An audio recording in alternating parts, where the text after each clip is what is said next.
Hello, everybody. Welcome to the Buckeye Weekly podcast. I am Tony Gerdeman, here as always with Tom Orr.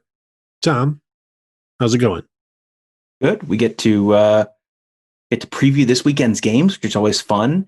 And since you're listening to this on Wednesday or after Wednesday, you're probably wondering, hey, where's the college football playoff ranking talk? Well, that's all located on the Morning Scoop episode, which dropped Wednesday morning, where you will get to hear both Tony and I break down everything we learned during last night's first release of the college football playoff rankings in the year of our Lord 2020.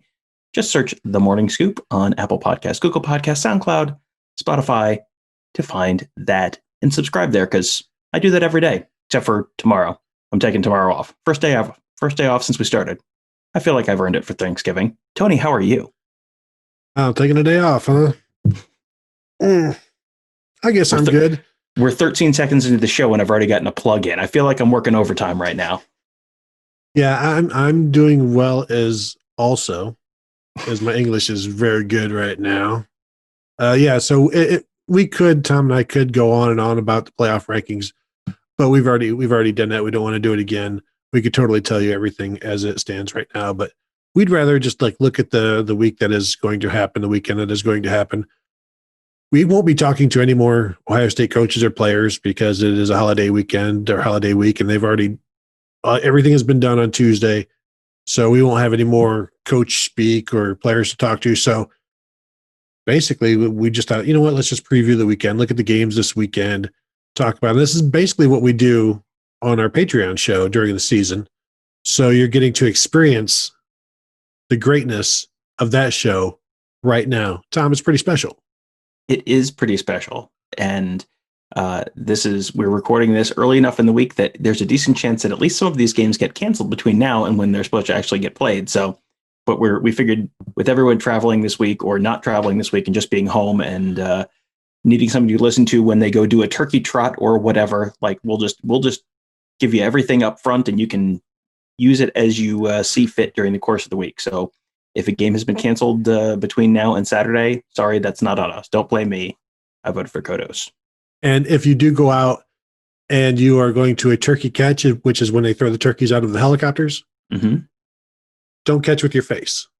Basically, try to catch with your arms or let the turkeys land and then pick one up. That's how the professionals do it. I thought they could fly. Is that not true? That is not true. Have I been misinformed by 1970s TV and or misunderstood one of the most famous TV quotes of all time? Perhaps I have. Tom, we do have the most trendiest references on this show, which is it's always great. I love it. So let's talk about some football, Tom, because this is one of those weeks where we get Friday afternoon football. You can just relax, have some sandwiches, watch some television, and just it's like having 2 Saturdays in one weekend, which is great. And that's why it's good when there are good games to watch. And this week there are some very intriguing Friday games to watch. But first, we can start with Iowa State and Texas. I thought you were going to start with UMass Liberty. No, we're skipping right over that one. Huh? Now, although on Tuesday I did mention UMass to Ryan Day, his second career start as a quarterback for New Hampshire was against UMass. He threw for 351 yards that day. But Tom, and then what happened? Also threw 4 interceptions in a 34-19 loss. So I did apologize at least when I asked the question. I'm like, I'm going to apologize in advance. But remember that time you threw 4 interceptions? But so Iowa State, Texas. Yeah, go ahead. He seemed to take it well. I think he's far enough removed from his playing career, and he has accomplished enough professionally that he no longer takes his college playing day stuff too personally, which is good. That's good perspective. Email from Ohio State, credentials revoked. Well, this is not good. Remember on Tuesday on the Tuesday show when we told you not to at the players? Tony literally said, "Don't say anything you wouldn't say to their face." Tony literally said it to Ryan Day's face. Hey, remember the time you stunk and you threw 4 interceptions in a game? See, now Tony can at Ryan Day because he did it to his face. Remember that? Wasn't that great? So Iowa State, Texas 1.5 point favorite in this one. Tom, it seems to me the way Texas is playing right now, and despite all of the badness going around with recruiting, and they keep losing players to Ohio State and Quinn Ewers and Caleb Burton, these 2022 hot shots that are too good to play Texas football, and And as we know, Longhorn fans will tell you, they're soft. These players are soft because they won't come play for the physical Texas Longhorns. I'm feeling pretty good about Texas right now. They got a win over Baylor a few weeks ago, then the 7-point win against Oklahoma State at Oklahoma State, then a 4-point win against West Virginia. Then they didn't even have to play Kansas, which is great. And so this one, I'm feeling like they've had a week off. They've had time to prepare. Iowa State by 10. I was gonna say, wow, are you really picking Texas? I don't really. I mean, Texas is like, oh well, they're up to 20th already. Look, they're third in the Big 12. They could still make the Big 12 championship game if things break right. I mean, they're 4-2, and if they beat Iowa State, then everyone in the league will have two conference losses. So they still are in the championship hunt. But you go through who they've actually played recently, and it's like, yeah, I mean, 27-16 over Baylor, and Baylor's no good. They won at Oklahoma State, and Oklahoma State just got obliterated by Oklahoma last week. And then 17-13 against West Virginia. Like, that's not – West Virginia's okay this year, but they're not super, super impressive. And it's just – I mean, Sam Ehlinger last week against West Virginia – 2 weeks ago, against West Virginia, 15 for 31, 184 yards, and 2 touchdowns. Like, yeah, I mean, I guess. But then they gave up. The West Virginia's quarterback was 35 for 50, 317 yards. Like, there is stuff to be had there if you are better than West Virginia, and I think they're better than West Virginia. I think Iowa State's clearly better than West Virginia. So, I just you never want to put too much faith in Matt Campbell, because he's done an incredible job. He's a really good coach. But it's like, just when you start believing in Iowa State a little too much, they just absolutely completely mess the bed. So, like, I'm always a little leery, but I believe more in Matt Campbell than I do in Tom Herman. So, plus this is also national TV. The spotlight is huge, and Texas is a favorite. And when that is the case with Tom Herman, things don't go so well. He's better as an underdog. Mm-hmm. I'm just looking at the game times, the length of time of Texas's games this year. They had a 4 hours and 25 minutes against Texas Tech. The Oklahoma game was 4 hours and 43 minutes. The game at Oklahoma State was just a mere 4 hours. And they had a TCU game of 3 hours and 58 minutes. I don't know that ABC has enough window for this game. So they might have to move it to, I don't know, Disney Plus or something. This is one of these games where it's like, load up on the turkey sandwiches at lunchtime, because then that tryptophan will kick in. You'll take a nap through about the third quarter, get a nice hour-long nap, miss half the third quarter, and you'll still be awake for the last quarter and a half of the game. It'd be great. And if you're lucky, you'll sleep right through the Nebraska-Iowa game. Man, I don't think you need turkey for that. That's you 4 cans of Mountain Dew and you'll still sleep through it. I don't understand why, and I haven't watched it yet. Nebraska, Illinois, I don't understand what happened there, and that shouldn't happen, and it did. And Iowa, 13.5-point favorite. When they're a 13.5-point favorite against a conference foe, you're like, whoa, what did that other team do wrong to deserve this? And well, how are they going to score -3 points? And I think Iowa, I don't see them having any issues here, and it's strange for me. It's making me rethink everything I ever thought I knew about myself, because I was all in on Scott Frost, and I still am.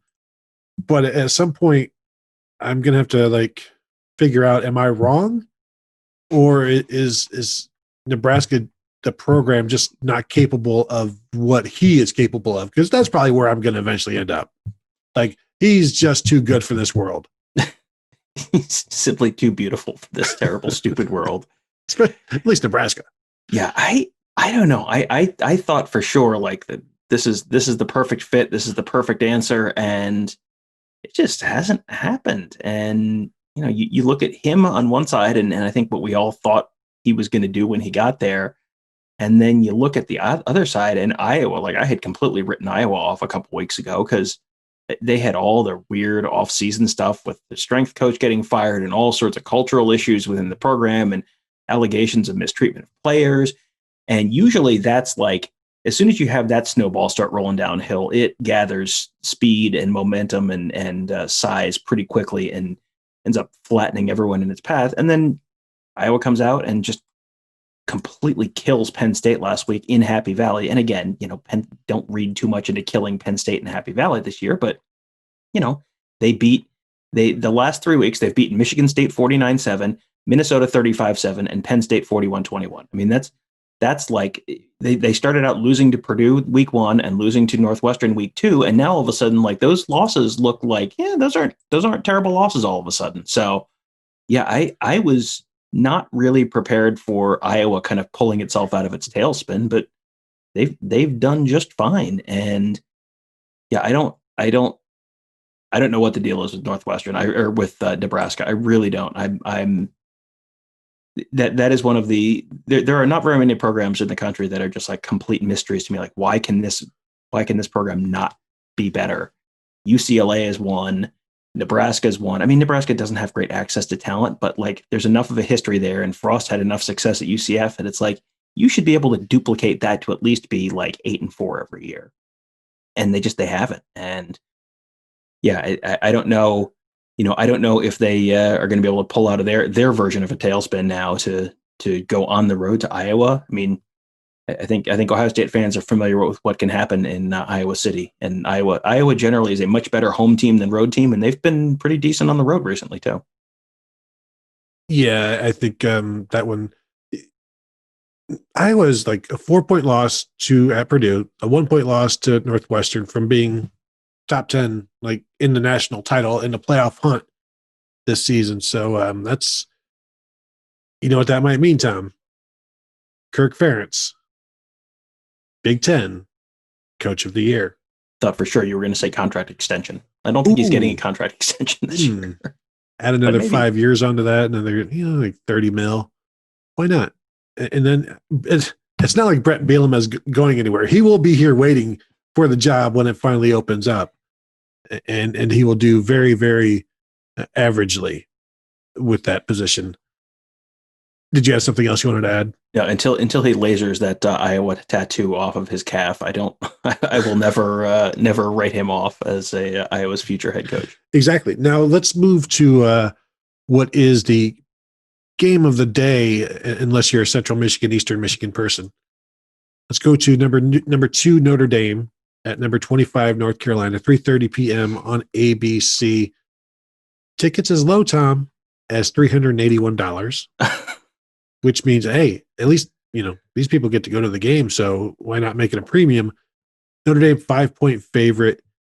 The Irish, for me, I hate that I'm being impressed by them. Maybe it's my fault that I'm being impressed. Not that I hate it. That's just me. I'm a hater.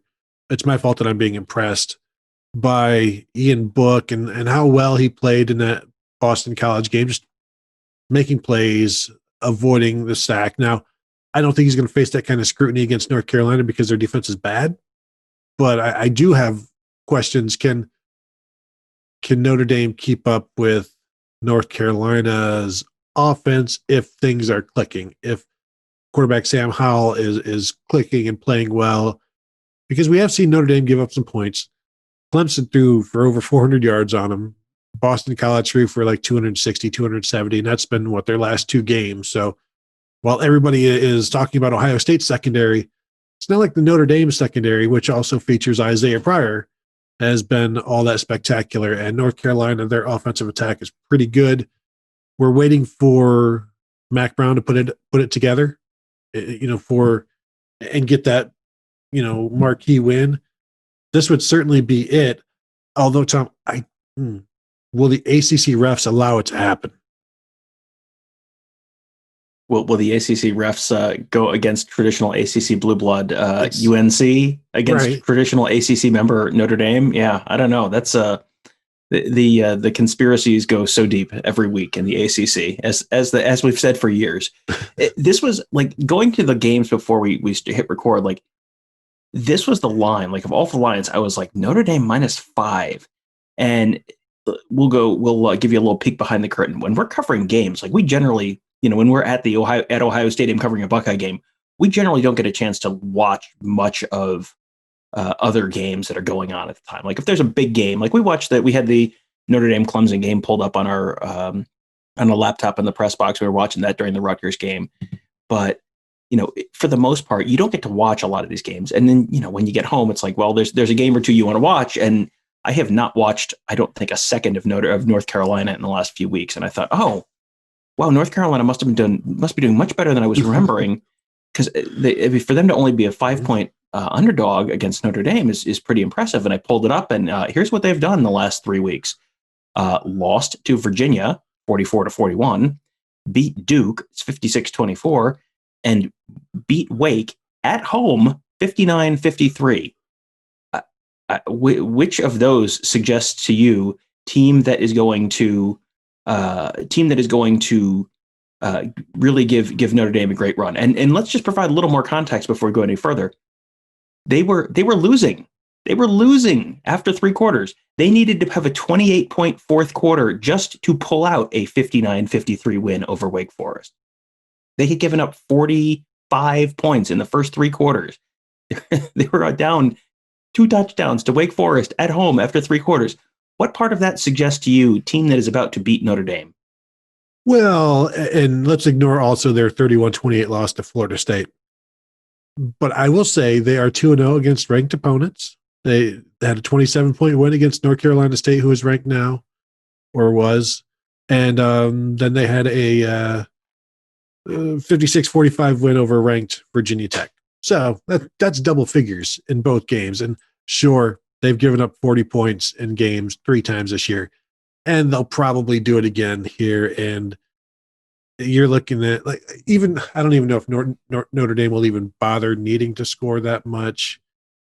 But if Wake Forest can score 53, Notre Dame can score 53 if they want. And how much can they keep the ball away from North Carolina? Do you even want to extend this game, or are you just gonna let's just run the clock a little bit? We can move the ball down the field just fine. We don't need to just put up 1,000 points. We can win 42-30 and control the game, as opposed to, let's get in a shootout and let's just see what happens. I don't know if that's the best case for Notre Dame, even though North Carolina's defense is just so bad. None of it probably matters. Yeah, I mean, again, total yardage is a terrible stat that doesn't mean anything, but you gave up 600 yards of total offense to Wake Forest. What? Now, they went on a 35-0 run in the second half of that game. It was 45-24 Wake Forest in the middle of the third quarter, and then they scored 5 unanswered touchdowns. I mean, okay, that's impressive. That's good, but holy Moses, you were down 45-24 to Wake Forest. And Wake Forest, again, you're probably thinking, oh, I haven't watched much Wake Forest this year. Are they really good? Nope. They beat Syracuse. They've beaten. Here are their wins. They beat Campbell. They beat Virginia 40-23. Virginia is way down this year. They beat Virginia Tech, which is a loss that is losing its luster every week. And then they beat Syracuse, which is, they have feasted on basically the bottom quarter of the ACC. So, yeah, not great. I don't get it. I don't get that line. I think Notre Dame is probably winning that game by a touchdown or more, but it's going to be pretty high scoring. I don't know. Are there COVID issues popping up? It's very low. Tom, we don't need to spend a lot of time on this one. Cal Stanford. It's it's a rivalry game between teams that don't really care, and programs that don't really care. 2-0-2 teams. Cal favored by 1.5. Does that surprise you? Cal is favored by 1.5. Is that true? No, that's true. Based on what? Cal has been one of the worst teams in the country. Cal has been. But Stanford ain't no good neither. Yeah, they're both not very good. But Cal's offense is I think yards per play, they were one of the 5 worst in the nation. Wow, that's. Well, and I'm trying to think. They're both 0-2, so. Yeah, it's who how much time is really spent on Cal Stanford? Honestly, for the odds makers, they're really? The Cal Stanford, how much time am I really going to spend my normal 45 minutes to an hour and a half looking at all of this? Or am I just going to be you know what, let's just throw a close number and we can fluctuate it throughout the week. I really don't have time for this. And that's At least that would be my attitude with Stanford and Cal, certainly this week. So that's the gist of the Friday games. You got Oregon at Oregon State, Friday night, 7:30. But again, Oregon State is so bad right now. Until they are better, there's really no sense in wasting time talking about, can they beat Oregon? The Ducks are a 14-point favorite. Tom, do you think Oregon State can upset Oregon? I have not been super impressed with Oregon so far. Oregon just barely. I mean, UCLA last week was missing like 20 something guys. Yeah, that was bad. And still almost beat Oregon. Like Oregon needed UCLA right before the half had was trying to tack some points on. They were leading. They were trying to tack some points on and give up a pick six on the last play of the half. And it was like, that was what got Oregon back in the game at home against a team that was missing like 20 guys. Like, and that's a UCLA team that's about to get Chip Kelly fired. Like, I mean, Oregon is not the Oregon team that I think everyone thought they were going to be coming into the year. They're missing some guys who opted out. And, again, this is the third game of the season for them. They're in the not quite as far along in the ramp up process as the Big Ten is. So, you can't read too much into it. But yeah, Oregon State is. I thought Oregon State might be pretty decent this year, and so far, nope, not at all. This is also an Oregon team that opened the season, or maybe their second game, with a win against Washington State, where they needed 22 points in the fourth quarter to win by 14. So they outscored Washington State by 12 points to win by 14. And yeah, they haven't been exactly exciting, and as they haven't been the dark horse CFP team that people have been projecting them to be or wanting them to be. The Apple Cup has been canceled. When did that happen? Monday, I think. That is not new news. That has been out a little while. Tom, it's new news to me when it's about Pac-12 football. So let's go to Saturday's games, and we'll hold off on the Ohio State-Illinois game until later. And by later, I mean just later in the show. We'll end with that because this is the last show of the week. And I'm just scrolling here. What should we talk about? Maryland. Should Indiana be wary against Maryland? Maryland has been off for 2 weeks now. Has missed their last two games. The offense that Maryland was clicking or starting to look like they were getting things together. They could be a threat or certainly an annoyance. And now they've been off. Indiana, 12th ranked, didn't drop too far after the loss to Ohio State. Favored by 12. I don't see Indiana coming into this game as being satisfied with that loss to Ohio State, or look what we did. And you can't rest on the laurels of a loss against a good team when you're thinking, we left, 2 or 3 touchdowns on the field and probably could have won that game if things broke right. So I think Indiana's an angry team, which may not bode well for Maryland, but it will be good to see this Maryland offense again, because I think they're going to have something for Michigan. I think next week? Yeah, I believe they play Michigan next week. And this is another one of these things where this is a little like the Wisconsin-Michigan game a couple weeks ago, where the team has missed a couple weeks in a row. So now, okay, I know what they were beforehand, and they were pretty good beforehand. How are they going to come out after missing a couple weeks? And it's not just they didn't play. They were not practicing at all for a week and a half, I think. So how much is that going to impact Maryland in this game? Based on the Wisconsin game, where I picked Michigan and then they lost by 30 something points, I'm going to say probably not a ton, but I think the culture at Wisconsin is probably a little better than the culture at Maryland. I mean, and I'm just basing that on literally everything we know about those two programs. That's it. That's all I'm basing that on.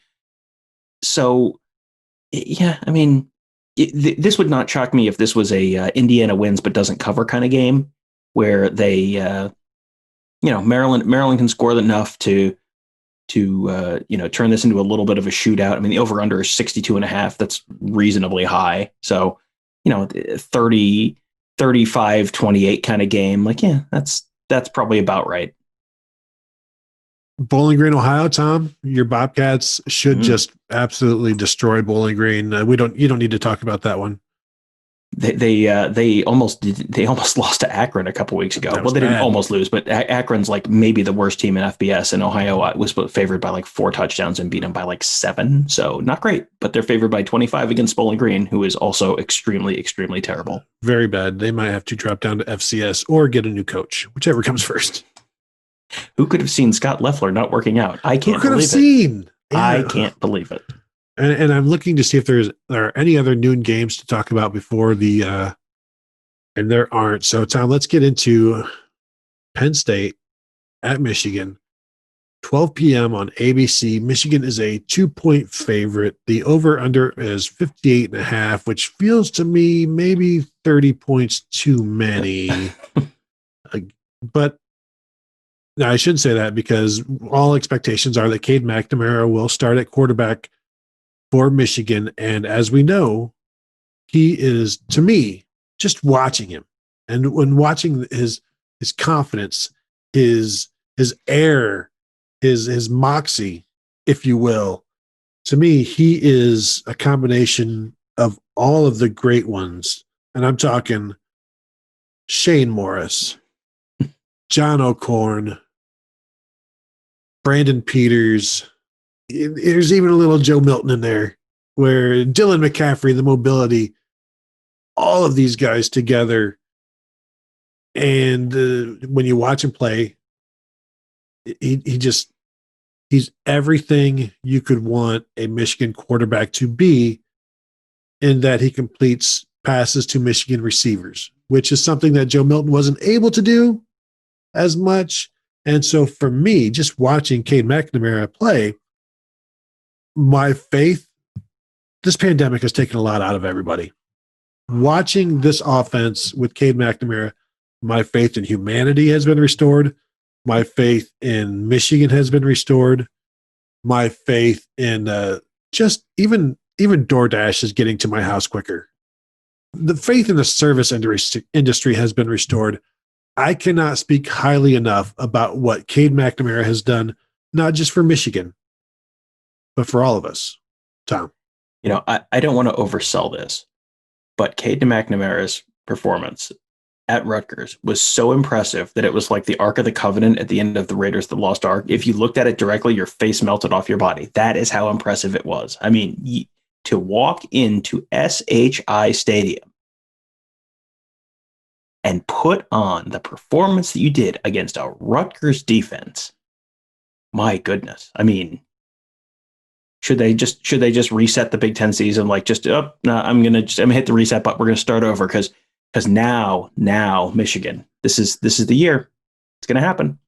This is the year they're gonna make a run to the title because they have the face melter at quarterback. I mean, but they're only a 2-point favorite. They are only 2.5 point favorites. 5, and they are 2.5 point favorites at home, where you normally get 3 points for home field advantage, and maybe you don't get quite that many. So this game's like a push. Like, it's ridiculous. And Penn State has shown no life. At least Michigan showed a little life, but Michigan's defense has been hit by injuries.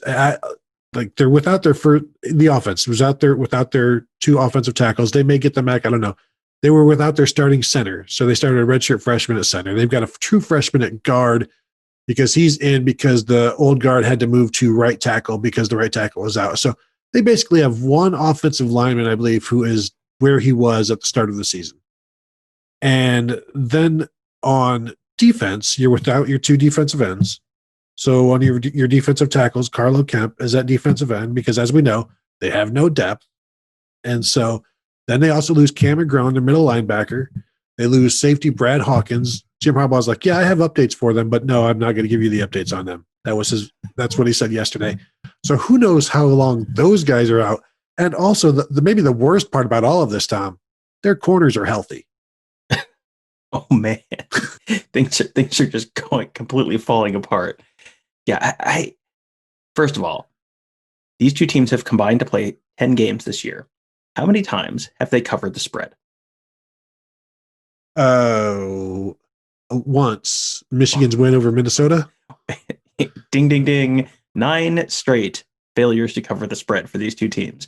And as I said to you right before we hit record, the good news with these two teams playing is I only get to be an idiot who picks one of them to win because I just keep picking these teams to win because I'm like, that can't possibly be this bad. Well, this week I can only pick one of them. So great news. And I'm probably picking Michigan because I think Michigan has a way out. I think Michigan has, like, if you get your tackles back, like, okay, that maybe solves some things for you. And, it's not going to be great, but it doesn't have to be great to beat Penn State. It just has to, like Penn State's problems, I think, are not as fixable. Pat Fryermuth is now done, I believe, for the year. And, you've got Sean Clifford, you got Will Levis. Like, which of those quarterback options do you feel real good about right now if you're Penn State? Like, Michigan's, I mean, we was joking about Cade McNamara earlier, but like Michigan, you've at least seen something from Cade McNamara that's like, oh, there might be something there. Like, I have not seen anything from either Will Levis or Sean Clifford to indicate that there may be anything there, that there's anything there at all with either of them this year. Like, but the fact that it's a line is, it opened at Michigan 3.5, which is low enough. And you're like, what? And then it's moved down to Michigan 2.5. And the over-under has dropped a couple points. The over-under dropped from 60.5 to 58.5. Like, not everyone is buying in on the Michigan offensive renaissance, apparently. Yeah, and my ESPN screen right here says it's Michigan -2 now. But knowing that their quarterbacks are bad, they can still throw it up and have success with their receivers against Michigan's defensive backs, theoretically. And as I look at this, their records, like I see Michigan at 2-3. Yes, that's what they are. I don't know if Penn State is an 0-5 team. Like, yes, they're 0-5, but I don't know if their play necessarily reflects that. Like, and then of course, then you look at last week's game, you're like, oh yes, yes, you are very 0-5. But I think Michigan's record is more reflective of who they are than Penn State's, meaning I think Penn State has a puncher's chance in this. And by punching, I mean like throwing Hail Marys and just throwing the ball down the field against this Michigan secondary and seeing what happens because, will 31 points win this? I think 31 points is probably going to be enough to win it comfortably. Like that. Whoever gets a 24 first probably wins this game. Now, I mean, and I mean, that's an interesting point there where Penn State, you've got a Jahan Dotson. So it's like, maybe he is the uncoverable Goliath that Michigan simply can't touch. And you look at what Ricky White did for Michigan State in that one game, the Michigan State game. And it's like, wow, Ricky White must be incredible. And then you look at all of Ricky White's other games. It's like, oh no, Ricky White's a true freshman and he hasn't done anything. It's just, he had that one crazy game. So, maybe can Michigan find a way to stop Jahan Dotson and make the rest of Penn State's receivers beat you, which they probably can't, especially without Fryermuth. But I mean, it feels like every week I go into the Michigan game going, I'm kind of interested to see what happens here because it's so strange. It's so surreal. Like last week we talked about the Michigan Rutgers game and it's like, what could this possibly look like? I don't see Penn State going up there and like really thumping Michigan. Like maybe they pull one out with some crazy something, but this feels a little bit more like Michigan probably wins this game by 10 to 14 points. There's always drama. It's exciting. No outcome is predetermined. Like you watch Ohio State, they're going to win this. They're going to do that. They're going to win this. This is what's going to happen. It's very easy to predict, or what to expect. Michigan, there's at least drama there, and and comedy. It gives you, it makes you laugh, makes you cry. It's better than Cats, not like Northwestern Wildcats. Oh, Tom, or Nittany Lions. Will Michigan be better than Cats this week? You say yes. I say yes, unless they just throw it downfield on Michigan and see if that works. But it feels like this is Cade McNamara's world, and we're just lucky enough to live in it. Tom, 2 p.m. Big Ten Network, Minnesota at Wisconsin. Same. But boy, Wisconsin, man, like you thought you knew what Wisconsin was, and then they hang 49 points in Michigan, and I think we both came away from that game thinking, this probably says more about Michigan than it does about Wisconsin. But you thought it said something about Wisconsin, and then they go out the next week and they score 7 against Northwestern. Like, goodness, like there is falling on your butt, and then there is falling on your butt. And they fell on their butt against Northwestern. And now it's like they have basically lost the season is basically lost now. You're 1 game away from not qualifying for the Big Ten championship game anyway, but you're now down a game and a half to Northwestern, and Northwestern's remaining schedule is basically fluff. So they're not losing 2 games. So, the team that came into the year thinking they really had something, and you had Graham Mertz, and then Graham Mertz is really going to be, finally they have a quarterback, and oh my goodness, what is this team going to be now? And is this, you look at those stupid playoff predictor things that ESPN puts out, and Wisconsin was like 3rd or 4th on them a couple times recently, and was like, I think everyone in Wisconsin was probably letting themselves get a little excited, and it was like, oh no, game in Evanston, the same thing that always happens in Evanston. Northwestern is an underdog, and Northwestern wins or makes it really close. Like, that has to be disappointing. But, on the other side of the field is Minnesota, who came into the year thinking, oh, big Outback Bowl win over Auburn, and then just got absolutely murdered by Michigan week 1, and has been better recently. Got a completely undeserved win over Purdue last Friday. But yeah, I mean, they're a 21-point underdog at Wisconsin. And I mean, I think the thing I can say most strongly about this game is I'm not that interested to watch it. No, it's not like Wisconsin turned it over like 5 times against Northwestern. And Northwestern can only win by like 10 or whatever it was when it was late. You mentioned Auburn, Tom. Let's talk about that Iron Bowl. 3:30 p.m. on the CBS with number 22 Auburn, ranked again. Of course they are ranked just in time. Speaking of teams who've benefited from some horrific officiating decisions this year. Man, Auburn is 5-2 and could very easily be 2-5 if not for like directly catastrophic officiating mistakes that the SEC later apologized for, that have swung in Auburn's direction every time. Like, man, it is the most people talk about the best 4-loss team in the country. Auburn is absolutely the worst 2-loss team in the country among like Power Conference teams. Like, just so bad. Yeah, they had a 2-point win over Arkansas, which was shady, and then the win at Ole Miss, which was shady. And I think Lane Kiffin may have had to spend some money. Not the Ole Miss way. I think he was fined. Sorry, didn't mean to confuse things there. But Bama is 20, and I had the game here, but I lost it. 24.5-point favorite. 24.5-point favorite. Yeah, is that low? I mean, I'm thinking like 62-24.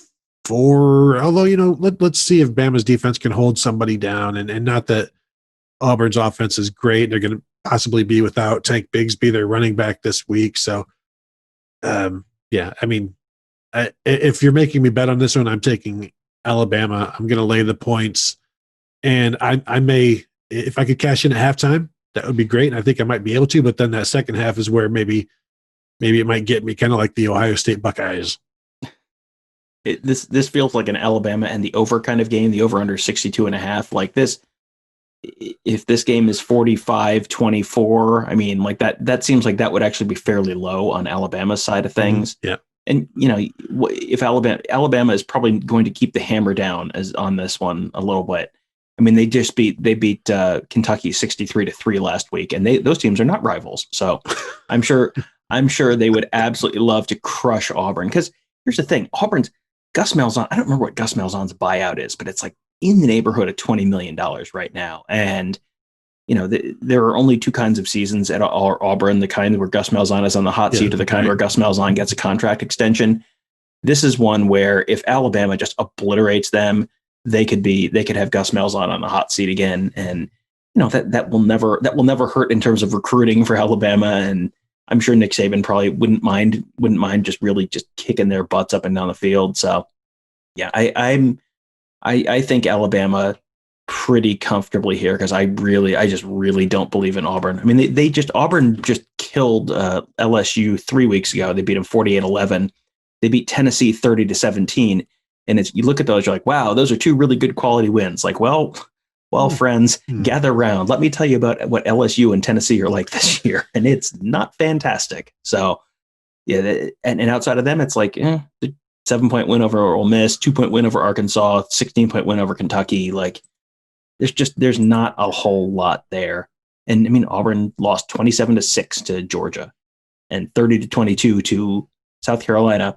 They lost by 8 points to a coach who got fired like 3 weeks later. Like that is not fantastic. But Tom, you're trying to say bad things about like Tennessee and LSU, but I will remind you, at one point LSU was top 10. Tennessee, I believe, was as high as 15. These are top 15 programs that Auburn is taking to the woodshed and just dismantling and debacling. So I would appreciate a little bit more respect shown to not only those programs, but also the voters who put them there. Yeah, my favorite thing that I saw on Twitter this week, my favorite article that I didn't read and I just saw the tweet and just started howling was, how did Tennessee go from a top 15 team to this? Well, friends, let's explore the concept of undeserved preseason rankings. Yes. How did Tennessee end up a top 15 team? Well, friends, where do they play? Okay. Exactly. So I think we're both comfortable taking Alabama there. Mm-hmm. Boy, I'm going to skip over this Pitt Clemson game, but I'm just thinking, when you least expect it from the Pittsburgh Panthers. that was last week. That was last week, though. Did you see what they did to Virginia Tech last week? I'm looking now, Tom. 47-14. They have the last two games they have played. They beat Florida State 41-17 and Virginia Tech 47-14. Now this one's at Clemson. So 70,000. Yeah. at least. Yeah. And I think that Pittsburgh, Pittsburgh is good for one of the, just like at least one of those a year that's like the what? And I think they may have used it last week. Well, it was a week too early. That was their own fault. Number 11, Northwestern will trounce Michigan State. It's in East Lansing. Northwestern 13.5-point favorite. I'm thinking this is going to be a Pat Fitzgerald like 24-3 blowout. Yeah, maybe that high. I mean, the over 20-3. I mean, is there anything that you feel stronger about this week than the under on Northwestern at Michigan State over under 42? Like, spin me a yarn where this game goes over 42. Yeah, you're like 31-13. I know. No, 35-7. No, 28-14-ish. No, like I think it tops out at like 41. And right now, like I've got it at 41.5. I'll take the under on that. 13.5 for Northwestern. Tom, are you doing that? That's a lot of points. That's a lot of points. That's a lot of points to give with a team that is probably not going to. I mean, Northwestern covering 2 touchdowns probably involves Northwestern scoring on defense. Is kind of what I'm thinking right now. I mean, you're talking like 24-10 just to cover, and that's like the extent of what I think this game would be. And Fitzy, as I like to call him, will be comfortable just knowing like Michigan State has nothing. So a 10-point lead is 100. And why do we need to add on to it? Good old Teddy Gerdeman.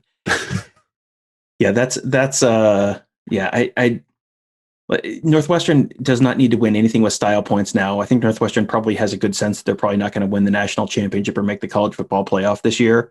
And it would probably behoove them not to make the college football playoff this year, but they don't have to win anything with any style points now. Like they just have to just win and don't lose. Here's the most important thing about winning for Northwestern. Don't lose. That's it. Like that's the game plan. Don't lose to a stupid team that you should not lose to, because there's just the glide path for them into the Big Ten championship game is at Michigan State, at Minnesota, home for Illinois. And they only need to win 2 of those in order to get to the Big Ten championship game. And if they win the West and they go to the Big Ten championship game, like that's it. That's a successful season. They've done it. That's all they need to do to have a successful season. So, I don't see them. I don't see, Northwestern's always good for one really stupid loss, but it's generally at the beginning of the year. And I think they've kind of gotten through that already. Yeah, I mean, looking for style points from Northwestern is like walking into a Kroger and seeking out the manager and going like, where do you keep your TVs? Like, sir, this is a Kroger. We don't sell TVs.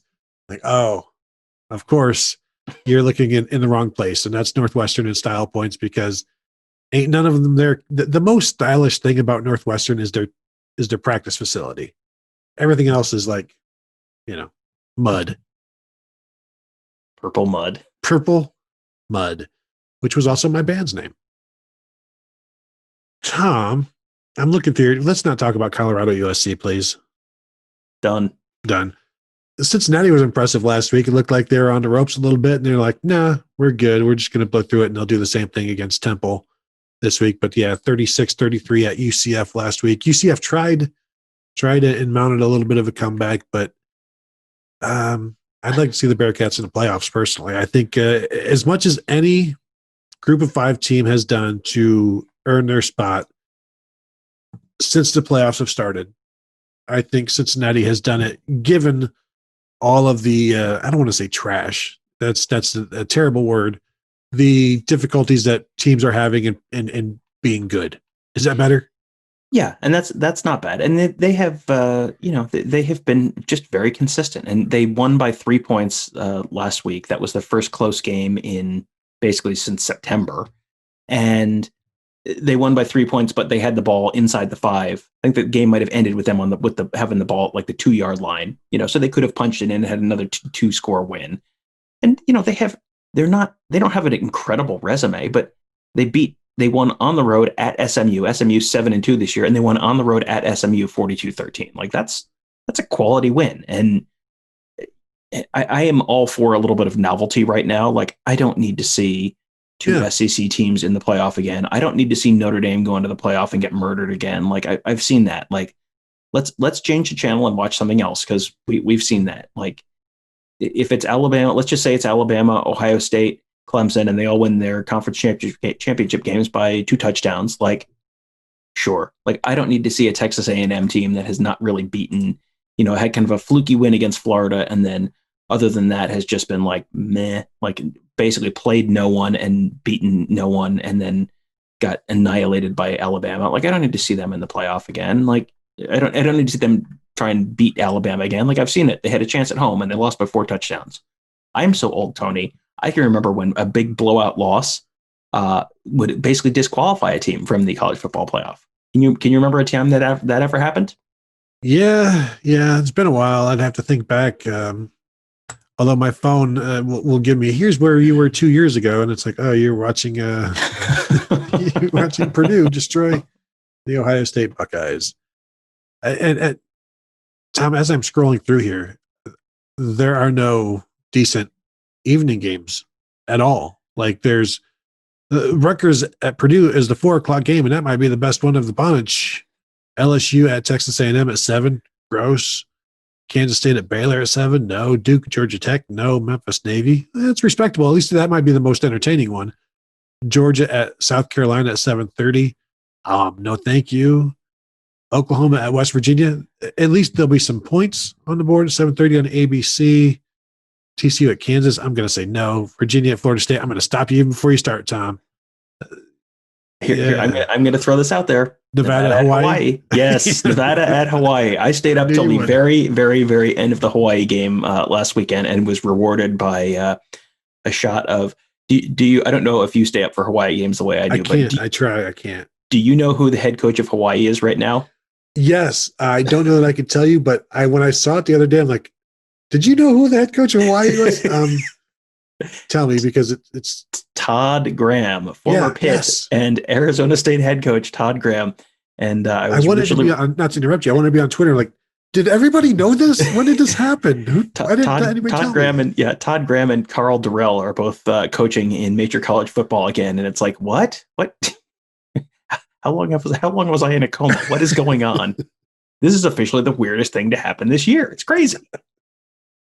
Yeah, those Hawaii games, those late night Hawaii games, I am I always take the use every part of the Buffalo approach to a college football season, where you don't get very much college football season, so you better get all the marrow out of those bones. And the way I do that is generally last week, for example, I stayed up till past midnight going through photos I shot during the Ohio State Indiana game and watching Boise State and Hawaii play a game that I think the total points ended up somewhere around 75. So always entertaining, very low stakes. But always a lot of fun. So you know what I was doing? Obviously sleeping. watching Michigan Rutgers. Yes, obviously. Drinking. Well, after Michigan Rutgers. Yes, we were all watching Michigan Rutgers. And we had talked before the game during the Ohio State game. Like, if Rutgers wins this, we have to do an emergency podcast. And by the end of the night, I'm drinking. I'm like, God, I hope Michigan wins this. I'm not. I'm waiting for a text from Tom, like, are you ready? Are you going to be ready to go when he makes this kick? And thankfully you were, busy doing your own thing, because I was thinking I need to condition myself more for the Michigan post game shows by not drinking during Michigan games. Yes, my wife, I had mentioned to her that we were planning on doing a post game show potentially for that game if things broke a certain way. And then she said, so when are you recording that show with Tony? And I was like, oh, they won. We're not going to do the show. She's like, you were only going to do it if they lost. It was like, I think I may have a better grasp for what our audience interests are than you do. Let's just leave it at that. And when will she be talking to you again? I'm sure once she's willing to talk to me and let me know, then I'll know. She will eventually admit her mistake. There is the possibility I'm seeing here, Utah at Arizona State on Sunday. I do like the Sunday games that get moved back a day. It gives me something to watch other than the NFL. But I've got nothing else for Saturday. I mean, I'll have the Oklahoma West Virginia game on. I assume, because we've got to have stuff on. You can't just not. Man, and I'm kind of morbidly curious about Georgia, South Carolina, because I know Georgia fans have all talked themselves into JT Daniels being the answer. It's like, I mean, I guess maybe, but like a completely rudderless South Carolina team just rising up to swallow Georgia like a sea monster. Like, they got him last year, man, and now it's in South Carolina. You gotta. I don't even know who their interim coach is. I know they fired Muschamp, but Lou Holtz. Oh, in that case, never mind. If they could get Spurrier off the golf course to coach this game. He's coaching from the golf course. Oh man, can you imagine Steve Spurrier, interim coach, and just dropping quips on Georgia all week and getting them so mad? And oh man, how did they not make that happen? That is exactly what we deserve this year, is Steve Spurrier just coming out of retirement just for one game to beat Georgia, completely ruin Kirby Smart's season, and then just, well, guess I'll see you when you get someone else fired. Bye. Man, just imagine him with no. Go ahead. Do you know what Steve Spurrier's middle name is? Martin. Incorrect. ORR. So we're basically related. We're basically related. You do a very good Steve Spurrier impersonation, I will admit. But just imagine him it's 1 week. He doesn't have to worry about any backlash, or doesn't have to worry about saying something and then dealing with the next week because he's gone. That dude would hire writers to come up with stuff. Well, and onside kicking in the second quarter, and if they happen to be up 10 in the final minute, he's absolutely throwing the ball in the end zone. I mean, that is absolutely the scenario we deserved, and it is not going to play out that way. That's which is too sad. bad. Yep. Tom, let's go ahead and wrap this show up. What do you think? Is that okay? I think that's great. So everyone should have a happy Thanksgiving. I hope you guys have a wonderful time. Stay safe. We'll have Tony's gets to go to Illinois this weekend. I'm so jealous. Are you? I am. I've never been to Illinois. Illinois and Minnesota, the two places in the Big Ten I've never seen a game. So I really was excited to see a game, but credential space being limited this year, we have only one of us going this week, unless something changes. So I am as always standing by if we get a last minute approval. But I am a little jealous. I've heard I'm missing absolutely nothing, but I just kind of want to cross it off the list anyway. That's a very good way to put it. All right, that will do it. Should we preview the game since we told people we were previewing the game? Speaking of Ohio State, Illinois, we should talk about this game on this Ohio State podcast. I had completely forgotten. I thought, well, I scrolled through them all. Well, there's nothing left. What else are we talking about? This is what we do. Tom, this Illinois game, let's talk about that. Man, I am. Yes, I feel like it's Friday. I'm glad you're here. Here's my concern. And it's not a concern. It's like we expect this Ohio State run defense to be very good because it has been. But they haven't really faced many teams that run the ball, and Illinois does that with especially with quarterback Isaiah Williams when he's in there. They're not a great running team, but they threw up like 300 plus yards last week, and so the capability is there. So I think that we'll learn something more about Ohio State's run defense, and I would expect things to be okay. But it's something that we haven't seen from them yet, or seen them pushed in that way. And I expect the front seven to be just fine, but it's something to watch for and just see how they do, and maybe something to either check off or to check on, depending on how things go. Yeah, and Illinois rushing, they're 20th in the country in yards per game right now. Ohio State 12th in rushing yards per game allowed, so it's kind of a strength on strength there. Illinois passing 159.4 yards, 113th in the country, which is good because Ohio State has allowed 290.3 yards, which is 114th in the country. So strength on strength, yes, and the opposite as well. And paper I think sharpens paper. Yes, the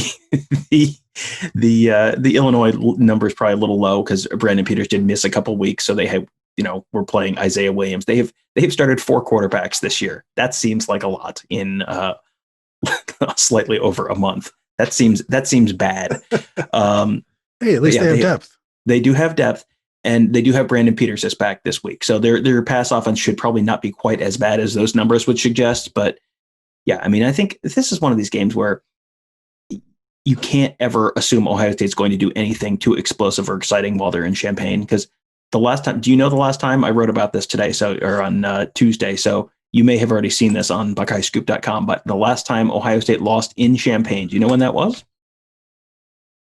2000? Let me stop you right there. No, 1991. Oh, man. They have, but you go through those games and it's like, Ohio State wins them all, but they're all like real stupid and low scoring. Ohio State has broken 30 points exactly once in their last 8 visits to Memorial Stadium. They've won all of them. In 2013, they won 60-35. Okay. The other ones were 24-21. That was 2000. 23-16 in overtime in 2002. 17-10 in 2006. 30-20 in 2008. 24-13 in 2010. 17-7 in 2011. And 28-3 in 2015. I mean, those are some pretty good Ohio State teams. 2002, obviously national championship team. 2006 went to a national championship game. 2008 won the Big Ten. 2010 won the Big Ten. 2015 won the Big Ten. I mean, didn't win the Big Ten. Should have won the Big Ten. Had all the talent to win it. Chose not to play that season. But those are all incredibly talented Ohio State teams, generally going up against lousy Illinois teams, and it never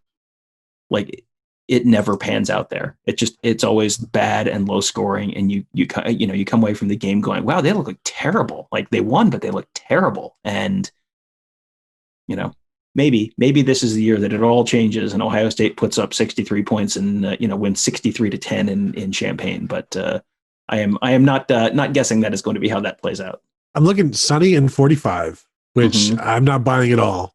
Tell me the wind speed. There's exactly, and it's not listed here, but I was at the 2006 game and it was kind of spitting and it was windy and it was just it wasn't a fun place to be, and they snuck out with a win, and that's just expected. And the Illinois defense, I don't think will have anything for Ohio State, and I know Justin Fields is pretty ticked off and determined about his 3 interceptions last week, and we'll see how he bounces back from that.